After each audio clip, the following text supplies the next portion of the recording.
রাধে রাধে। ভাদ্র মাসের শুক্লপক্ষের অষ্টমী তিথিতে তার জন্ম হয়েছিল। এই পবিত্র দিনে সবাইকে রাধাষ্টমীর অনেক অনেক শুভেচ্ছা জানাই। রাধা অষ্টমীর দিন আমি কিভাবে পুজো করলাম সেই মুহূর্তগুলোই তোমাদের কাছে তুলে ধরব। অনেকেই হয়তো রাধাকৃষ্ণের মূর্তিতে পুজো করবে, কিন্তু আমার বাড়িতে আমি রাধারানীর ছবির সামনেই পুজো করছি। আসলে পুজো করার জন্য ঠাকুরের মূর্তি বা বিগ্রহ থাকাটা আবশ্যিক নয়, আসল ভক্তি থাকলেই হলো। রাধা অষ্টমীর এই পবিত্র দিনটি শুধু একটি উৎসব নয়, এটি রাধারানীর প্রতি আমাদের ভালোবাসার প্রকাশ। আমরা জানি রাধা হলেন শ্রীকৃষ্ণের ভালোবাসার প্রতীক। এই বিশেষ দিনে রাধারানীর জন্ম হয়েছিল বলেই সেই জন্য এই দিনটিকে রাধা অষ্টমী হিসেবেই পালন করা হয়। আর তোমরা তো জানো শ্রীকৃষ্ণের জন্মের 15 দিন পর রাধারানীর জন্ম হয়েছিল। প্রথমেই বন্ধুরা আমি সকালে স্নান সেরে মনকে শুদ্ধ করে ঠাকুরের সামনে প্রদীপ জ্বালালাম। রাধা অষ্টমীর এই পবিত্র দিনে আমি গোলাপি রঙের আসন প্রস্তুত করেছি, কারণ রাধারানীর প্রিয় রঙগুলির মধ্যে গোলাপি রং প্রিয়। তাই ভক্তি ভরে তার আসনের জন্য এই শুভ রঙটি বেছে নিলাম। এরপর আচমন করে নেব। হাতে একটু গঙ্গা জল নিয়ে নিলাম। এবার বলছি, তদ্বিষ্ণু পরমং পদম সদা পশ্যন্তি সুরয় দিবিব চক্ষুরাতম ওম বিষ্ণু ওম বিষ্ণু ওম বিষ্ণু। এবার আরেকবার হাতটা ধুয়ে নিলাম। এবার বলবো, অপবিত্র পবিত্র বা সর্বাবস্থাং গতপিবা যৎস্বরেত পুণ্ডরিকাক্ষ সবাচ্য অভ্যন্তর সূচি নমো সূচি নমো সূচি নমো সূচি। আর তোমরা তো জানো যারা জন্মাষ্টমী পুজো করে তাদের রাধাষ্টমী পুজো করা উচিত। আর জন্মাষ্টমীর দিন আমার শরীরটা ভালো ছিল না, আর মা তো একা হাতে কিছু করতে পারে না, তাও যেটুকু পেরেছিল সেটুকু করেছিল। তো আর আমাদের বাড়িতে সেরকম কেউ নেই, তাই সেদিনকে গোপাল সোনাকে কিছু খাওয়াতে তো পারিনি, একটু লাড্ডু ভোগ হয়তো দিয়েছিল। তাই আজকে রাধাষ্টমীর দিনে আমি ছোট্ট করেই সব কিছু আয়োজন করেছি। তবে জন্মাষ্টমীর অনেক আগে কিন্তু আমি তালের বড়া বানিয়ে গোপু সোনাকে খাইয়েছিলাম। এরপর ফুল তুলসী পাতা দিয়ে পুজো শুরু করব। তার আগে স্নানাভিষেক করাবো, তারপর গোপু সোনা এবং শ্রীমতী রাধারানীকে মালা নিবেদন করব। প্রেমের যুগল মূর্তি রাধাকৃষ্ণ, যাদের প্রেম চিরন্তন। শঙ্খের শুভ্র জলধারায় তাদের স্নানাভিষেক কেবল একটি ধর্মীয় আচার নয়, বরং ভক্তি ও ভালোবাসার এক গভীর প্রকাশ।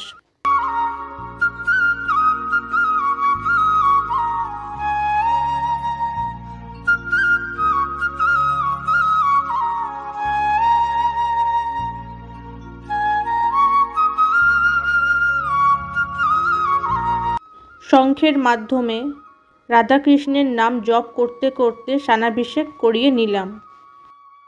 আমি ঠাকুরকে ভক্তি ভরে মালা নিবেদন করলাম।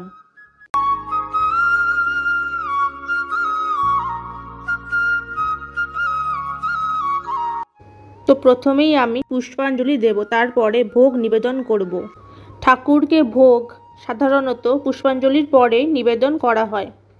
এর কারণ হলো ভগবানকে পুষ্পাঞ্জলি দেওয়ার মাধ্যমে তার আরাধনা বা পুজো সম্পূর্ণ হয়। আরাধনার পর তাকে প্রসাদ নিবেদন করা হয়। এটি অনেকটা অতিথিকে আপ্যায়ন করার মতো। প্রথমে অতিথিকে শ্রদ্ধা জানানো হয় এবং তারপর তাকে খাবার পরিবেশন করা হয়। সুতরাং সঠিক প্রথা অনুযায়ী প্রথমে পুষ্পাঞ্জলি এবং তারপরেই ভোগ নিবেদন করা উচিত। এবং সবশেষে যখন সমস্ত পূজাকর্ম সম্পূর্ণ হয়ে যায় তখন দেবতাকে প্রণাম মন্ত্র পাঠ করে তার কাছে আশীর্বাদ প্রার্থনা করা হয় এবং যদি কোনো ভুল ত্রুটি হয়ে থাকে তার জন্য ক্ষমা চাওয়া হয়। রাধারানী, শ্রীকৃষ্ণ এবং শ্রী গোপালকে এখন আমি পুষ্পাঞ্জলি দেব। রাধারানীর পুষ্পাঞ্জলি মন্ত্র, এষ সচন্দন পুষ্পাঞ্জলি শ্রী রাধিকায় নমঃ। আর একবার বলছি, এষ সচন্দন পুষ্পাঞ্জলি শ্রী রাধিকায় নমঃ। শেষবারেও বলছি, এষ সচন্দন পুষ্পাঞ্জলি শ্রী রাধিকায় নমঃ। শ্রীকৃষ্ণের পুষ্পাঞ্জলি মন্ত্র, এষ সচন্দন পুষ্পাঞ্জলি শ্রীকৃষ্ণায় নমঃ। আর একবার বলছি, এষ সচন্দন পুষ্পাঞ্জলি শ্রীকৃষ্ণায় নমঃ। শেষবারেও বলছি, এষ সচন্দন পুষ্পাঞ্জলি শ্রীকৃষ্ণায় নমঃ। গোপালের পুষ্পাঞ্জলি মন্ত্র। এষ সচন্দন পুষ্পাঞ্জলি নম গোপালায় নমঃ। আর একবার বলছি, এষ সচন্দন পুষ্পাঞ্জলি নম গোপালায় নমঃ। শেষবারেও বলছি, এষ সচন্দন পুষ্পাঞ্জলি নম গোপালায় নমঃ। এইভাবেই আমি 3 বার করে সবাইকে পুষ্পাঞ্জলি দিয়ে দিলাম।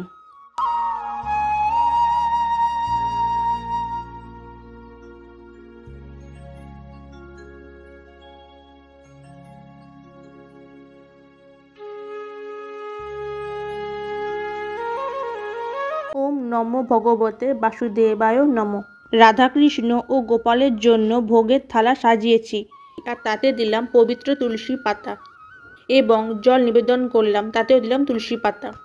এখানে ভোগের থালায় আছে তালের লুচি আর সাদা লুচি, তালের বড়া, তালের ক্ষীর, সাদা নারকেল নাড়ু, লাড্ডু ও সন্দেশ, 3 রকমের ফল আর পায়েস।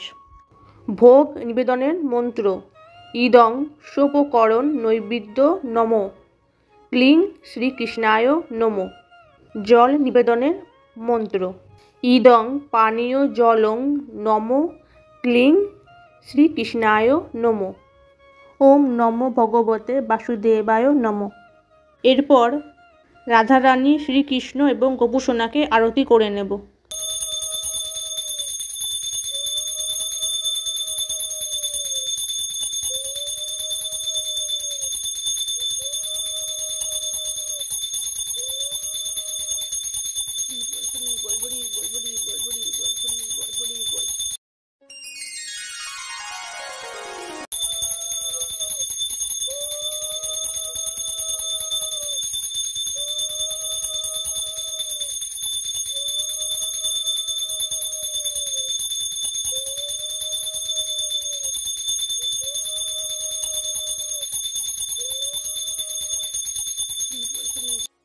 আরতি সম্পূর্ণ হওয়ার পর এবার 8টি প্রদীপ জ্বালিয়ে রাধারানীর আরতি শুরু করব।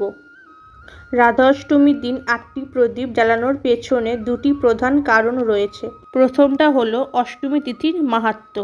যেহেতু রাধারানীর জন্মতিথিটি হলো অষ্টমী, তাই এই তিথির উপলক্ষে 8টি প্রদীপ জ্বালানো হয়। আর দ্বিতীয়টা হলো অষ্টসখীদের প্রতি শ্রদ্ধা। শ্রী রাধার 8 জন সখী ছিলেন। এই 8 জন সখী রাধারানীর নিত্য সঙ্গী ছিলেন। তাদের প্রতি শ্রদ্ধা জানাতে 8টি প্রদীপ জ্বালানো হয়। 8টি প্রদীপ জ্বালিয়ে ভক্তরা রাধারানী এবং তার সখীদের কাছে সুখ, শান্তি ও সমৃদ্ধির জন্য প্রার্থনা করেন। এই প্রথাটি রাধা অষ্টমীর পূজাকে আরও বিশেষ করে তোলে।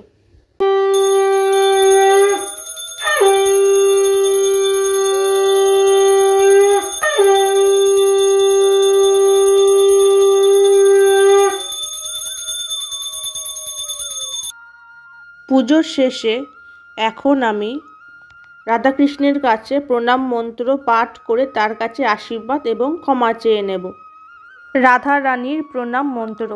তপ্ত কাঞ্চন গৌরাঙ্গীং রাধে বৃন্দাবনেশ্বরী বিশ্বভানুসুতে দেবী তাং প্রণমামি হরিপ্রিয়ে।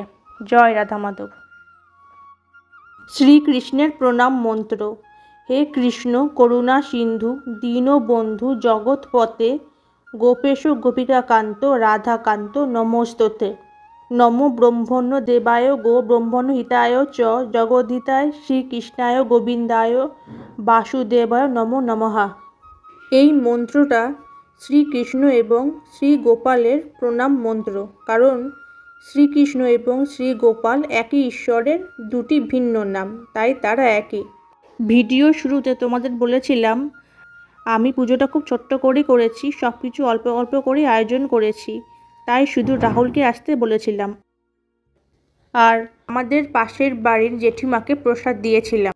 ও বলল কোথায় একটা বেরোবে, তাই ওকে বলেছিলাম তুমি কাজ থেকে এসে স্নান করে একেবারে রেডি হয়ে আমার বাড়িতে চলে আসো, তারপর খেয়ে নিয়ে বেরিয়ে যেও। ও ট্রেন ধরবে, তাড়াহুড়ো করছিল কিন্তু সময় ছিল। তো দেখো ওকে সব সাজিয়ে দিয়েছি। তোমরাই বলো, ওদের বাড়িতে গেলে ওর মা আমাকে কত যত্ন করে খাওয়ায়, তাই আমরাও ওকে যত্ন করে খাওয়াবো না বলো? এছাড়া দুপুরে করেছিলাম লুচি আর ছোলার ডাল, সেটাই সবাই মিলে আনন্দ করে খেলাম। আজকে তো নিরামিষ, তাই জন্য দুপুরে ভাত করিনি। আর ও যখন প্রশংসা করে বলে ভালোই হয়েছে, তখন মনটা আরও ভালো হয়ে যায়। তো যাই হোক, রাধাষ্টমীর এই বিশেষ দিনটি নিয়ে আমার অভিজ্ঞতা তোমাদের সবার সঙ্গে ভাগ করে নিলাম। আশা করি রাধারানীর আশীর্বাদ সবার জীবনে সুখ ও শান্তি নিয়ে আসবে। খুব শীঘ্রই তোমাদের জন্য আরও একটি নতুন ব্লগ নিয়ে আসব। ততক্ষণ পর্যন্ত সবাই ভালো থেকো। আজকে রাধা অষ্টমীর ব্লগটা তোমাদের ভালো লাগলে লাইক করো, আর ব্লগটা কেমন লাগলো তোমরা অবশ্যই কিন্তু কমেন্ট করে জানিও। নতুন বন্ধুরা আমার ইউটিউব চ্যানেলটা সাবস্ক্রাইব করে পাশে থেকো। সবাই আমাকে সাপোর্ট করো, কারণ তোমরা আমার পাশে না থাকলে আমি এগোতে পারবো না। তো তোমরা আমায় সাপোর্ট করো, আমিও কথা দিচ্ছি তোমাদের পাশে থাকবো। রাধে রাধে।